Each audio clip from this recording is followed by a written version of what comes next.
우리는 누구나 일자리에 관심이 많습니다. 특히 코로나 이후에 미국의 경우에 약 25% 정도의 일자리가 바뀐다고 하는데요. 그러면 고령 대응 사회에 어떤 유망 직종이 있는지, 이것에 대한 연구들은 어떻게 되어 있는지를 두 번에 걸쳐서 살펴보도록 하겠습니다. 먼저 어떤 직업이 있을지를 보면요. 2017년에 4차 산업혁명 시대 신직업이라고 한 곳에서 눈에 띄는 부분은 빅데이터 전문가 분석가가 있습니다. 그래서 이제 빅데이터라는 것을 어떻게 분석하는지 이런 것들이 중요한 일이 될 것이다라고 분석 전망을 했고요. 또 하나는 원격 진료를 하기 위한 그런 코디네이터가 필요하다. 그러니까 의사 선생님들이 환자들이 병원에 가는 것이 아니라 의사 선생님이 환자들의 그 원격 상황으로 상담을 하고 처리를 하겠다. 이런 것들을 2017년 당시에 4차 산업혁명 시대 신직업이라고 얘기를 했고요. 이것이 실제로 굉장히 추진력을 얻고 정부에서는 주도하고자 했으나 현실적으로는 어떤 의료계에 풀지 못한 문제들 이런 것들로 인해서 정체되고 있습니다. 그러나 다른 나라의 경우에는 이런 것들이 앞으로 뜰 굉장히 중요한 시대일 것이라고 합니다. 이 단어들을 보시면 굉장히 새로운 것들, 굉장히 화려한 것들 이런 것들이 직업이 있을 거라고 생각이 드는데요. 우리는 조금 더 현실 세계에 발을 딛고 볼 필요가 있습니다. 그럼 먼저 고령사회 대응을 위한 일자리들을 보면 독거노인 공동주택 코디네이터라고 있습니다.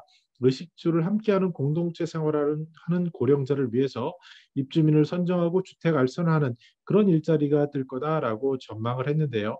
이것도 현실 사회에 있어서는 어떠한 나이가 너무 많으신 분들이 집에 대한 생각하는 것 이런 것들이 다르기 때문에 현실적으로 어렵지만 액티브 시니어라고 하는 특히 젊은 분들을 위해서 그리고 요새는 SH공사나 LH공사 같은 곳에서 어떤 공동체 주거 쪽으로 활성화하고 있기 때문에 앞으로의 방향성은 이렇게 될 것 같습니다. 왜냐하면 혼자 사시는 노인의 삶은 어쩌면 필연이고요. 여성 어르신이 남성 어르신보다 약 7년, 8년 더 오래 사시는 게 현재 통계 자료이기 때문에 누구나 홀로 사는 그런 시대를 맞이할 수 있고요. 거기다가 1인 가구가 25%가 넘는데요. 이런 분들의 비중이 결국 노인 인구에서도 그런 비중이 점차 늘어나고 있기 때문에 어떻게 보면 앞으로 독거노인들이 어떻게 공동주택 속에서 생활을 같이 어울려 살 것인가 이것을 위해 공공단체에서는 어떻게 해야 되는지 이런 것들에 대한 일자리는 필요하다고 할 수 있겠습니다.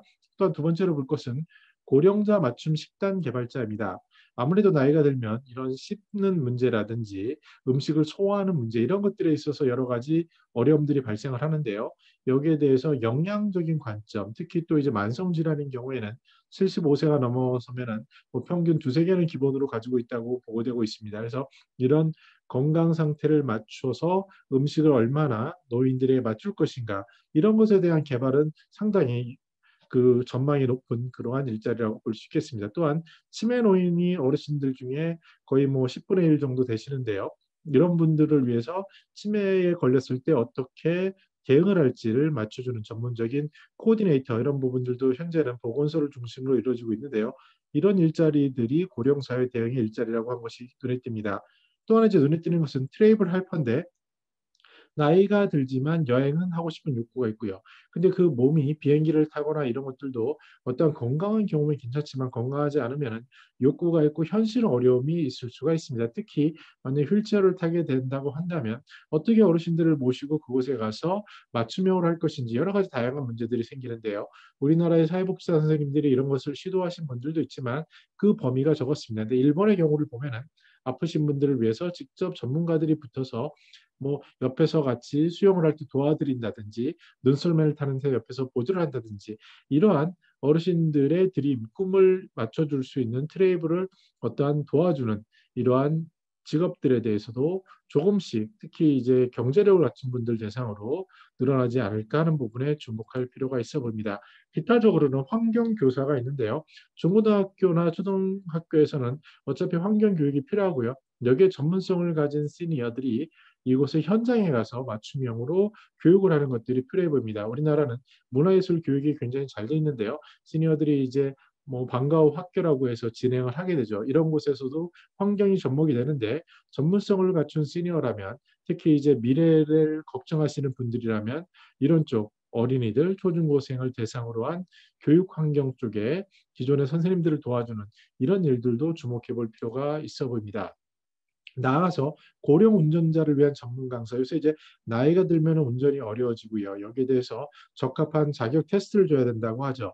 미국에서는 은퇴자협회를 기준 중심으로 어떠한 자기가 고령자 운전자를 뭐 가입을 하거나 어떤 교육을 받게 되면은 보험료를 할인해 주는 거를 하고요. 우리나라는 미리 그 운전을 포기하겠다 이렇게 하면 혜택을 주는 것들도 검토하고 있습니다. 근데 중요한 것은 액티브한 분들일수록 운전에 대한 욕구는 클 수밖에 없고요. 특히 요새 이제 자율주행차가 나타나기 때문에 이러한 부분이 현실적으로 맞는지 안 맞는지 궁금한 점은 있지만 여전히 운전에 대한 전문 강사, 특히 고령자 중심의 강사 이런 쪽도 지금의 수요를 봤을 때 어느 정도 매력적인 그런 직업으로 소개하고 있습니다. 물론 현실에서 이게 어떻게 접목되는지는 조금은 다른 문제라고 봐야 할 것 같습니다. 시니어 디지털 금융교육 강사.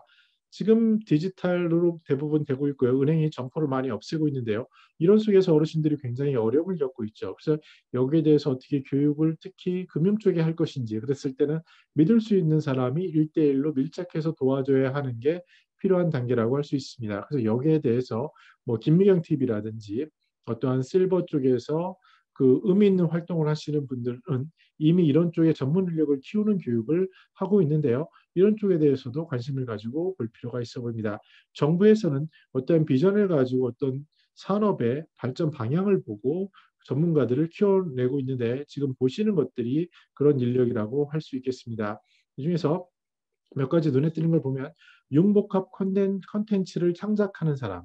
여기서는 가상현실, 증강현실 아직은 우리가 좀 접근하기 좀 어려운 부분이고요. 왜냐하면 쓰게 되니까 불편한 게 있죠. 그러나 AI라든지 뭔가 컨텐츠를 융복합할 수 있는 것들이 굉장히 어렵지 않을 수 있습니다. 저 같은 경우도 어, 그 교육을 물론 받았지만요. 요새 이제 도구들이 굉장히 많기 때문에 이런 것들을 도움을 받고 기초적인 수준에서 할 수 있는 것들이 있기 때문에 어떤 컨텐츠를 만드는 것, 특히 경륜을 갖춘 시니어들이 이것을 접목하는 것은 중요해 보이고요. 또 데이터를 시각화해서 보여주는 것.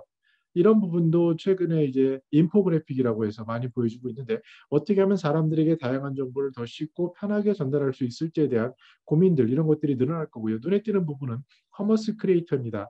점차 이런 커머스를 직접 이런 방송 통해서 링크를 달게 되면 바로 연결이 되는데 요새 이제 지역 공동체 게시판에서도 굉장히 많죠. 예를 들어서 뭐 방어회를 사다 드릴까요?라고 그 댓글을 올리면 여기에 대해서 그 즉시 댓글을 받아서 언제 어떻게 받겠습니다 하고 많은 경우에 뭐 한 10분 이내에 거래가 종료되는 경우도 많이 볼 수 있습니다.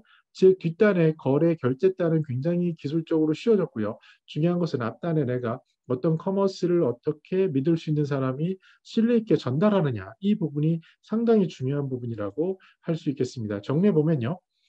의미 있는 여러 가지 직업들이 있지만 현재까지 본 것들을 보면 빅데이터에 대한 분석, 아무래도 데이터를 분석하는 것은 누구나 어느 정도의 기술을 가지고 할 수 있지만 중요한 것은 어떠한 인사이트와 시각을 가지고 보는 것이기 때문에 여기에 대한 것들이 의미 있어 보이고요. 원격 진로 코디네이터 아직은 여러 가지 넘어야 될 산들이 넘지만 언젠가 이것은 방향성이라 거대한 도도한 방향성이라 보여지고요. 어떤 의료법이라든지 아니면 의사 선생님들의 그런 양해와 서로 타협점을 찾아서 이런 것들을 앞으로 활성화될 것이고요. 여기에 필요한 전문 인력들, 특히 간호사 선생님들, 그리고 이제 사회복지사 선생님들, 이런 분들의 역할이 중요해질 것 같습니다.